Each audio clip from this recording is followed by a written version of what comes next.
മഹത്വം ഉണ്ടാകട്ടെ. എല്ലാ പ്രിയപ്പെട്ടവരെയും കർത്താവായ യേശുക്രിസ്തുവിൻ്റെ നാമത്തിലെ സ്നേഹവന്ദനങ്ങൾ അറിയിക്കുന്നു.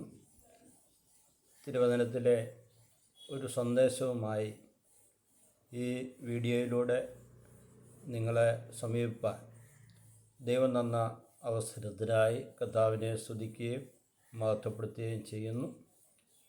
മർക്കോസിൻ്റെ സുവിശേഷം 11-ാം അധ്യായത്തിലെ ചില വാക്യങ്ങൾ ഞാൻ വായിക്കുവാനായിട്ട് ആഗ്രഹിക്കുകയാണ്. അതിൻ്റെ 22 മുതലുള്ള വാക്യങ്ങൾ. യേശു അവരോട് ഉത്തരം പറഞ്ഞത്, ദൈവത്തിൽ വിശ്വാസമുള്ളവരായിരിപ്പിൻ. ആരെങ്കിലും തൻ്റെ ഹൃദയത്തിൽ സംശയിക്കാതെ താൻ പറയുന്നത് സംഭവിക്കുമെന്ന് വിശ്വസിച്ചുകൊണ്ട് ഈ മലയോട് നീങ്ങി കടലിൽ ചാടിപ്പോക എന്ന് പറഞ്ഞാൽ അവൻ പറഞ്ഞതുപോലെ സംഭവിക്കുമെന്ന് ഞാൻ സത്യമായിട്ട് നിങ്ങളോട് പറയുന്നു. അതുകൊണ്ട് നിങ്ങൾ പ്രാർത്ഥിക്കുമ്പോൾ യാചിക്കുന്നതൊക്കെയും ലഭിച്ചുവെന്ന് വിശ്വസിപ്പിൻ, എന്നാൽ അത് നിങ്ങൾക്ക് ഉണ്ടാകും എന്ന് ഞാൻ നിങ്ങളോട് പറയുന്നു. ഈ വചനം അനവധി പ്രാവശ്യം നമ്മൾ കേട്ടിട്ടുള്ള വചനമാണെന്ന് എനിക്കറിയാം. പലപ്പോഴും അത് ശരിയായ നിലയിലല്ല നമ്മളെ കേട്ടിരിക്കുന്നെന്നും എനിക്കറിയാം. കാരണം അവിടുത്തെ വാചകങ്ങളിലെ സെൻറ്റൻസിലെ പ്രയോഗം കാണുമ്പോൾ ഞാൻ ഈ മല മാറുമെന്ന് എൻ്റെ ഹൃദയത്തിൽ വിശ്വസിച്ചുകൊണ്ട് ഞാൻ പറഞ്ഞാൽ അത് നീങ്ങുമെന്ന് നമ്മൾ ചിന്തിക്കുകയും അത് ഫോളോ ചെയ്യുകയും ചെയ്യും. എന്നാൽ ശരിയായ അർത്ഥം ഗ്രഹിക്കുമ്പോൾ ദൈവത്തിൽ കൂടുതൽ ആശ്രയിപ്പാൻ നമുക്ക് കഴിയും. അതുകൊണ്ട് ഒരു തിരുവചനം എടുക്കുമ്പോൾ അതിൻ്റെ മുകളിലും താഴെയൊക്കെ പരിശോധിക്കാതെ അതിൻ്റെ അർത്ഥം പൂർണ്ണമാകത്തില്ല. തൊട്ട് മുകളിൽ കിടക്കുന്ന വാക്യം 21-ാം വാക്യം പത്രോസ് പറഞ്ഞ വാക്കാണ്, റബി നീ ശപിച്ച അത്തി ഉണങ്ങിപ്പോയല്ലോ എന്ന് പറഞ്ഞു. അപ്പോൾ യേശു ഉത്തരമായിട്ട് പറഞ്ഞതാണ്, ദൈവത്തിൽ വിശ്വാസം ഉള്ളവരായിരിക്കും. വിശ്വാസമെന്ന ഈ പദം തിരുവചനത്തിലെ പഴയ നിയമ പുതിയ നിയമ ഭാഗങ്ങളിൽ അനവധി പ്രാവശ്യം ആവർത്തിച്ച് പറഞ്ഞിട്ടുള്ള പദമാണ്. അത് ഒത്തിരി തെറ്റിദ്ധാരണയോടുകൂടിയാണ് പുതിയ നിയമസഭയിൽ ഉപയോഗിച്ച് വരുന്നത്. എൻ്റെ ഹൃദയത്തിലെ ആവശ്യങ്ങൾ സാധിച്ചു കിട്ടുമെന്ന് ഞാൻ അങ്ങ് വിശ്വസിക്കുന്നു, അതിനായി പ്രാർത്ഥിക്കുന്നു എന്നുള്ള തലത്തിലേക്കത് മാറിപ്പോയി. എന്നാൽ അവിടെ വളരെ വ്യക്തമായിട്ട് യേശു പറയുകയാണ്, ദൈവത്തിൽ വിശ്വസിക്കുക. എന്നിട്ട് അതിൻ്റെ ബാക്കി കാര്യമാണ് പറഞ്ഞത്. അപ്പോൾ ഞാൻ വിസ്താരത്തിൽ ഇത് കൊണ്ടുപോകാൻ ആഗ്രഹിക്കുന്നില്ല. വളരെ ചുരുങ്ങിയ വാക്കുകൊണ്ട് പൂർത്തീകരിക്കാനാണ് ആഗ്രഹിക്കുന്നത്. എന്താണ് ആ വചനത്തിലെ ആശയം? യേശുവിനാണ് അങ്ങനെ പ്രയോഗിച്ചിരിക്കുന്നത്, ദൈവത്തിൽ വിശ്വാസമുള്ളവരായിരിക്കും. അപ്പോൾ തിരുവചനത്തിലെ വിശ്വാസമെന്ന പദം സൂചിപ്പിക്കുന്നത് ദൈവത്തിലുള്ള വിശ്വാസമാണ്. അതിൻ്റെ ആശയം ദൈവത്തിൽ പൂർണ്ണമായി ആശ്രയം വയ്ക്കുക എന്നുള്ളതാണ്. അത് അനുകൂലവും പ്രതികൂലമായ സാഹചര്യങ്ങളുണ്ടായാലും, പ്രാർത്ഥനയ്ക്ക് മറുപടി ലഭിച്ചാലും ലഭിച്ചില്ലെങ്കിലും, പ്രതീക്ഷിക്കാത്ത സംഭവങ്ങൾ മുന്നിൽ വന്നാലും ദൈവത്തിൽ പൂർണ്ണ ആശ്രയം ഹൃദയം കൊണ്ട് വെക്കുക. അതാണ് വിശ്വാസം. ഇവിടെ ഞാനോ നിങ്ങളോ പറഞ്ഞാൽ മല മാറത്തില്ലെന്ന് നമുക്ക് നല്ലപോലെ അറിയാം. വേറെ സ്ഥലത്ത് കാട്ടത്തിയോട് വേരോടെ പിഴുത് കടലിൽ പോയി നടുക എന്ന് പറഞ്ഞാൽ അങ്ങനെ തന്നെ സംഭവിക്കുമെന്ന് യേശു പറഞ്ഞു.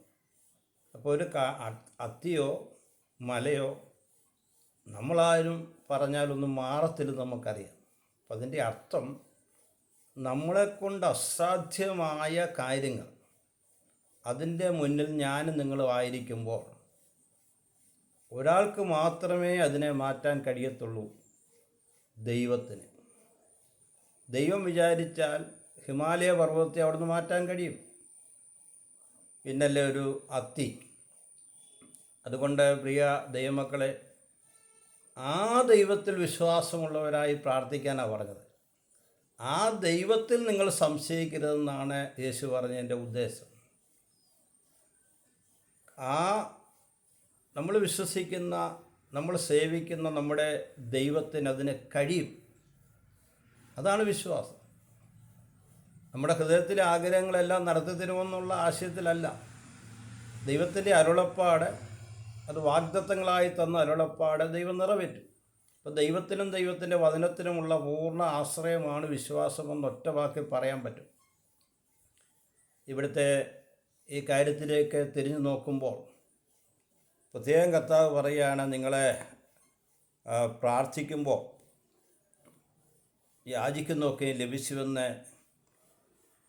നിങ്ങളെ വിശ്വസിപ്പിൻ, എന്നാൽ അത് നിങ്ങൾക്കുണ്ടാകുമെന്ന് ഞാൻ നിങ്ങളോട് പറയുന്നു. അപ്പോൾ ആരോടാണ് പ്രാർത്ഥിക്കുന്നത്? ദൈവത്തോടാണ് പ്രാർത്ഥിക്കുന്നത്.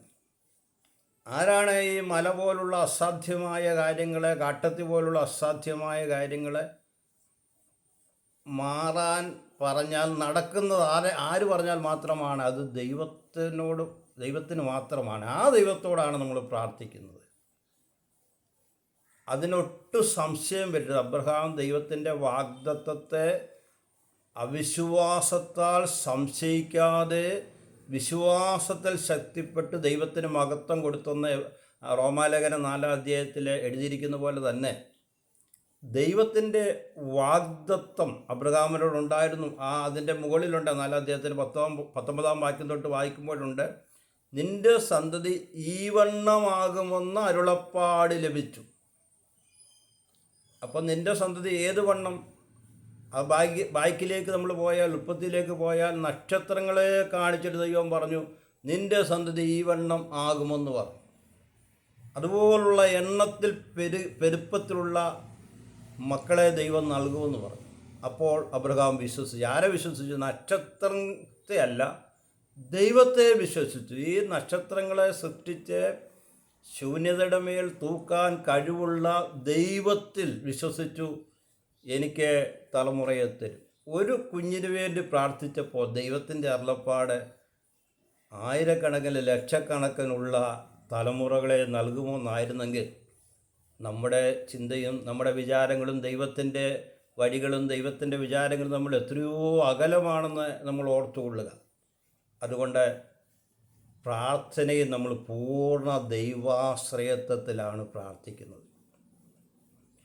ദൈവത്തിൻ്റെ ഹിതമാണെങ്കിൽ അത് ഉറപ്പായിട്ടും ആ മല പോലുള്ള തടസ്സങ്ങളുമായി ഇരിക്കുക. എബ്രായ ലേഖനത്തിലെ തീക്കകത്ത് പോകുന്നതിന് മുന്നേ ആ 3 പേരും പറഞ്ഞ വാക്കഥ, രാജാവേ, ഞങ്ങളുടെ ദൈവത്തിന് രാജാവിൻ്റെ കയ്യിൽ നിന്നും ഈ തുയിച്ചുളയിൽ നിന്നും ഞങ്ങളെ വിടുവിക്കാൻ കഴിയും. ഞങ്ങൾ വിശ്വസിക്കുക, കഴിയും. ഇനി ദൈവത്തിൻ്റെ ഹിതമല്ല അങ്ങനെങ്കിൽ, ഇല്ലെങ്കിലും, അങ്ങനെ സംഭവിച്ചില്ലെങ്കിലും രാജാവ് നിർത്തിയ ബിംബത്തെ ഞങ്ങൾ നമസ്കരിക്കത്തില്ല.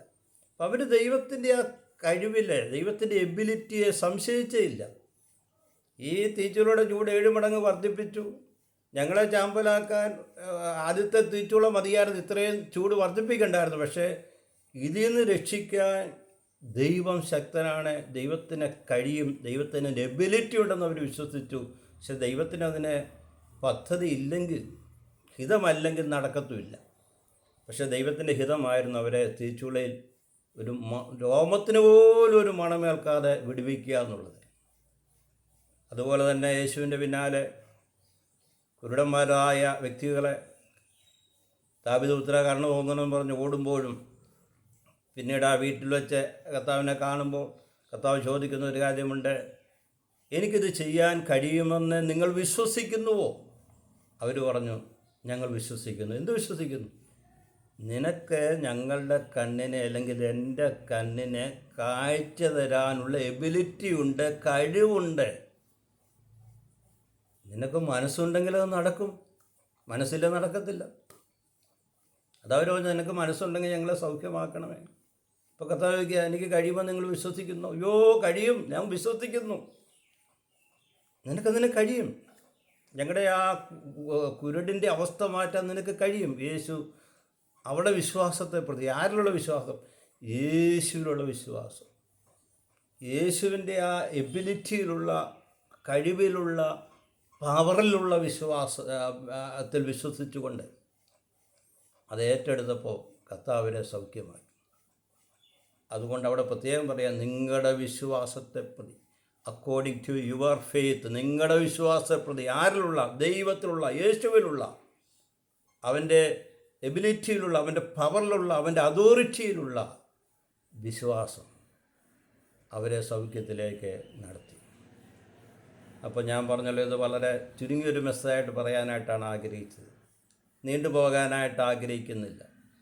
അതുകൊണ്ട് എന്നെ കേൾക്കുന്ന പ്രിയപ്പെട്ടവർ, നിങ്ങളിപ്പോൾ ആയിരിക്കുന്ന ഏത് കാര്യത്തിൻ്റെ മുമ്പിലാണ് നിങ്ങളായിരിക്കുന്നത് എനിക്കറിയത്തില്ല, എങ്കിൽ ദൈവത്തിൻ്റെ പരിശുദ്ധാത്മാവിനറിയാം. അവിടെ നമ്മളെ സംശയിക്കുകയല്ല വേണ്ടത്, സംശയിക്കരുത്. ദൈവത്തെ ഒരു കാലത്ത് സംശയിക്കരുത്. കർത്താവ് പടകിൽ വെച്ച് ചോദിച്ചല്ലോ, അല്പവിശ്വാസികളെ നിങ്ങൾ എന്തിനാണ് സംശയിച്ചത്? നിങ്ങൾക്ക് ഇപ്പോഴും വിശ്വാസമില്ലേ? ആരിലുള്ള വിശ്വാസമാണ്? യേശുവിലുള്ള വിശ്വാസം. താൻ അവിടെ ഉറങ്ങിക്കിടക്കുകയാണെങ്കിലും തനിക്ക് ഈ കാറ്റിനെയും കടലിനെയും ശാന്തമാക്കാൻ കഴിയുന്ന ഒരാളാണ് അമരത്ത് തലയണ വെച്ച് കിടന്നുറങ്ങുന്നെന്നുള്ള ഒരു വിശ്വാസം, യേശുവിലുള്ള വിശ്വാസം. അതവർക്ക് ഈ സമയത്തില്ലാതെ പോയി. കനാനിലെ കല്യാണത്തിന് വീഞ്ഞ് ഇല്ലാതെ വന്നപ്പോൾ പച്ചവെള്ളത്തെ വീഞ്ഞാക്കി, മേൽത്തരമായി വീഞ്ഞാക്കി കൊടുത്തപ്പോൾ അവിടെ പ്രത്യേകം എഴുതിയിട്ടുണ്ട്, യോഹന്നാൻ്റെ സുവിശേഷത്തിൽ 2-ാം അധ്യായത്തിൽ 11-ാം വാക്യം തൊട്ട്, അവരെ യേശു അടയാളങ്ങളുടെ ആരംഭമായി ഈ തൻ്റെ ഈ അടയാളം ചെയ്തു. അവൻ്റെ ശിഷ്യന്മാർ അവനിൽ വിശ്വസിച്ചു. അപ്പം അന്ന് വിശ്വസിച്ചവരാ. അടയാളം കണ്ടപ്പോൾ, അത്ഭുതം കണ്ടപ്പോൾ യേശുവിൽ വിശ്വസിച്ചു. അന്ന് അവർക്ക് പ്രത്യേകിച്ചൊന്നും നേരിടേണ്ടി വന്നില്ല, ഒരു ശ്രമം പോലും നടത്തേണ്ടി വന്നില്ല, ഒന്ന് പ്രാർത്ഥിക്കേണ്ടി പോലും വന്നില്ല. പക്ഷേ പടകിലായപ്പോൾ യേശു ഉറങ്ങുകയാണ്. കാറ്റ് പ്രതികൂലമായി, കാറ്റ് വർദ്ധിച്ചു വന്നു, വെള്ളം പടകിൽ കയറാൻ തുടങ്ങി, അത് മുങ്ങാറായി. അവിടെ വിശ്വാസം പോയി യേശുവിലുള്ള. നാഥാ, ഞങ്ങൾ നശിച്ചു പോകുന്നത് നിനക്ക് വിശ്വാസമില്ലയോ എന്ന് ചോദിച്ച് കർത്താവ് എഴുന്നേറ്റ് കാറ്റിനെയും കടലിനെയും ശാസിക്കുകയും ശാന്തമാക്കുകയും ചെയ്തു. അപ്പോൾ ചോദിക്കുകയാണ്, നിങ്ങൾക്ക് ഇപ്പോഴും വിശ്വാസമില്ലയോ? അവിടെ അവർ അത്ഭുതം കൂടി, ഇവനെ എങ്ങനെയുള്ള മനുഷ്യൻ, കാറ്റും കടലും കൂടി ഇവനെ അനുസരിക്കുന്നല്ലോ. അതുകൊണ്ട് നമ്മുടെ കർത്താവിൻ്റെ വാക്കിനെ അനുസരിക്കാത്ത ഒരു കാര്യവും മുന്നിൽ നിൽക്കത്തില്ല. അതാണ് ശതാധിപൻ വന്ന് പറഞ്ഞ്, എൻ്റെ പുരയ്ക്കകത്ത് വരുവാൻ നീ വരാൻ ഞാൻ യോഗ്യനല്ല, നീ ഒരു വാക്ക് കൽപ്പിച്ചാൽ എൻ്റെ ബാല്യക്കാരൻ സൗഖ്യമാകും. ഒരു വാക്ക്. യേശു മനസ്സലിഞ്ഞ് ഒറ്റ വാക്ക് കൽപ്പിച്ചാൽ ഈ ദീനം സൗഖ്യമാകുമെന്ന് അവൻ യേശുവിൽ വിശ്വസിച്ചു. അതുകൊണ്ടാണ് പറഞ്ഞത് അവൻ്റെ വിശ്വാസം വലുതാണെന്ന് പറഞ്ഞത്. പക്ഷേ നമ്മളെ പ്രത്യേകം ശ്രദ്ധിക്കേണ്ട കാര്യം, പ്രാർത്ഥനയിൽ ദൈവം യേശു ഒരു കണ്ടീഷൻ വെച്ചിട്ടുണ്ട്, വ്യവസ്ഥ വെച്ചിട്ടുണ്ട്. അത് ഈ മത്തായി 6-ാം അധ്യായത്തിലെ മാതൃകാ പ്രാർത്ഥന പറഞ്ഞു തരുമ്പോൾ അതിൻ്റെ താഴെ ഈ വ്യവസ്ഥയുണ്ട്. അതുകൊണ്ട് ഈ മർക്കോസിൻ്റെ സുവിശേഷത്തിൽ ആ വ്യവസ്ഥ കർത്താവ് തൊട്ട് താഴോട്ട് പറയുകയാണ്, നിങ്ങൾ പ്രാർത്ഥിക്കാൻ, അതിൻ്റെ 25-ാം വാക്യം, 11-ൻ്റെ 25-ാം വാക്യം, നിങ്ങൾ പ്രാർത്ഥിപ്പാൻ നിൽക്കുമ്പോൾ സ്വർഗസ്ഥനായ നിങ്ങളുടെ പിതാവ് നിങ്ങളുടെ പിഴകളെയും ക്ഷമിക്കേണ്ടതിന് നിങ്ങൾക്ക് ആരോടെങ്കിലും വല്ലതുമുണ്ടെങ്കിൽ അവനോട് ക്ഷമിപ്പിൻ. നിങ്ങൾ ക്ഷമിക്കാഞ്ഞാലോ സ്വർഗസ്ഥനായ നിങ്ങളുടെ പിതാവ് നിങ്ങളുടെ പിഴകളെയും ക്ഷമിക്കുകയില്ല. പ്രാർത്ഥനയിൽ യേശുവിൻ്റെ മുന്നിൽ ചെല്ലുന്നതിന് മുന്നേ ഈ വ്യവസ്ഥ പാലിക്കണം. എനിക്ക് ആരോടെങ്കിലും എന്തെങ്കിലും ഉണ്ടെങ്കിൽ ഞാൻ അവരോട് ക്ഷമിക്കണം. നമ്മൾ ക്ഷമിക്കാതെ പോയിരുന്നു പ്രാർത്ഥിച്ചാൽ ദൈവം നമ്മളോട് ക്ഷമിക്കത്തില്ല. ഈ വ്യവസ്ഥ സുവിശേഷത്തിൽ പല ഭാഗങ്ങളിൽ കർത്താവ് പറഞ്ഞിടത്തൊക്കെ കാണുവാൻ കഴിയും. പ്രാർത്ഥനയെക്കുറിച്ച് പറഞ്ഞിടത്ത് പലപ്പോഴും ഈ വ്യവസ്ഥ നമ്മളെ ഓർക്കാതെയാണ് ദൈവസന്നിധിയിലേക്ക് ചെല്ലുന്നത്. നീ വഴിപാട് കഴിക്കാൻ ചെല്ലുമ്പോൾ നിൻ്റെ സഹോദരൻ നിന്നോട് വല്ലതും ഉണ്ടെന്ന് നിനക്ക് ബോധ്യം വന്നാൽ, അല്ലെങ്കിൽ നിനക്ക് ഓർമ്മ വന്നാൽ, നിൻ്റെ വഴിപാടോടെ വെക്കെ, അതിപ്പോൾ അർപ്പിക്കണ്ട, പോയി അവനോട് നിരപ്പ് പ്രാപിച്ചിട്ട് വന്നിട്ട് നീ അർപ്പിച്ചാൽ മതിയെന്ന് കർത്താവ് പറഞ്ഞത് ഓർക്കുന്നുണ്ടല്ലോ മത്തായി 5-ാം അധ്യായത്തിൽ. ദൈവമക്കളെ, ദൈവത്തിൻ്റെ വ്യവസ്ഥ നമ്മൾ പാലിക്കണം, കണ്ടീഷൻ പാലിക്കണം. അതില്ലാതെ ഞാൻ ആഗ്രഹിക്കുന്നതെല്ലാം ലഭിക്കുമെന്ന് പറഞ്ഞ് ദൈവത്തെ സമീപിക്കുകയും ഉപവസിക്കുകയും പ്രാർത്ഥിക്കുകയൊക്കെ ചെയ്യുമ്പോൾ ചിലപ്പോൾ എന്തെങ്കിലുമൊക്കെ ദൈവം മനസ്സറിഞ്ഞ് ചെയ്തെന്ന് വരുമായിരിക്കും. എന്നാലും അതിനപ്പുറമായിട്ട് ദൈവത്തിന് വ്യവസ്ഥ ചെയ്ത പ്രാർത്ഥനയ്ക്ക് വരുമ്പോൾ അത് ഒറ്റയ്ക്കാണ് ദൈവസ്ഥനെ ഇരിക്കുന്നെങ്കിൽ, ഹൃദയത്തിൽ ആരോടെങ്കിലും കയ്പുണ്ടെങ്കിൽ, പകയുണ്ടെങ്കിൽ, അസൂയുണ്ടെങ്കിൽ, അത് ഹൃദയപ്രകാരം ക്ഷമിച്ചിട്ട് വേണം ദൈവസ്ഥനിൽ പ്രാർത്ഥിക്കാൻ. അപ്പോൾ മല പോലുള്ള തടസ്സങ്ങൾ ദൈവം മാറ്റും. അസാധ്യമാണ് നമ്മളെ കൊണ്ട്, പക്ഷെ ദൈവത്തിനത് സാധ്യമാണ്. ഈ പകൽക്കാലം ഈ ചുരുങ്ങിയ മിനിറ്റ് കൊണ്ട് പൂർത്തീകരിക്കുന്ന ഈ സന്ദേശത്തിലൂടെ നിങ്ങളോട് അറിയിക്കുന്നത്, നമ്മുടെ ദൈവത്തിൽ വിശ്വാസമുള്ളവരായിരിക്കുക. ഇളകിപ്പോകാനിടയാകരുത്. പ്രതിസന്ധികളിലും പ്രതികൂലങ്ങളും കൊടുങ്കാറ്റിൻ്റെ നടുവിലും പടകം മുങ്ങാൻ പോകുന്നതിൻ്റെ നടുവിൽ ഇളകിപ്പോകരുത്. ഇതിനെയെല്ലാം നിയന്ത്രിക്കുന്ന, അതിനുമേൽ അധികാരമുള്ള ഒരു ദൈവമാണ് എൻ്റെ ദൈവം. ആ ദൈവത്തിന് ഇത് ശാന്തമാക്കാൻ കഴിയും, ഈ മല മാറ്റാൻ കഴിയും, ഈ തടസ്സങ്ങൾ മാറ്റാൻ കഴിയും. ഇതിലെ ദൈവത്തിൻ്റെ കരത്തിന് മാത്രമേ പ്രവർത്തിക്കാൻ കഴിയത്തുള്ളൂ എന്ന് ദൈവത്തിൽ വിശ്വസിച്ചുകൊണ്ട് നമ്മുടെ പ്രാർത്ഥനാ ജീവിതത്തിൽ, വിശ്വാസ ജീവിതത്തിൽ മുന്നോട്ട് പോകാൻ ദൈവം നമ്മളെ സഹായിക്കട്ടെ എന്ന് പ്രാർത്ഥിച്ചുകൊണ്ട് എല്ലാവരോടും നന്ദി പറഞ്ഞുകൊണ്ട് വാക്കുകൾ ചുരുക്കുന്നു. ദൈവം നമ്മളെ അനുഗ്രഹിക്കും.